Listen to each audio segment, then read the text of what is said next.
লক্ষ্মীপুরে আনন্দ শোভাযাত্রা, বর্ষবরণ উৎসব এবং ৩ দিনব্যাপী লোকজ মেলা আয়োজনের মধ্য দিয়ে উদযাপিত হচ্ছে বাংলা নববর্ষ ১৪৩২।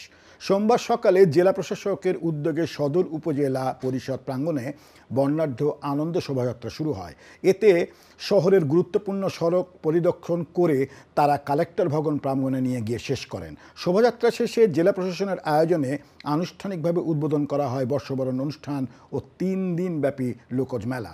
প্রধান অতিথি হিসেবে উপস্থিত ছিলেন জেলা প্রশাসক রাজীব কুমার সরকার। অনুষ্ঠানে আরও উপস্থিত ছিলেন পুলিশ সুপার মোহাম্মদ আক্তার হোসেন, স্থানীয় সরকারের উপপরিচালক মোহাম্মদ জসিমউদ্দিন, অতিরিক্ত জেলা প্রশাসক জেপি দেওয়ান এবং সদর উপজেলা নির্বাহী কর্মকর্তা জামশেদ কবির রানা।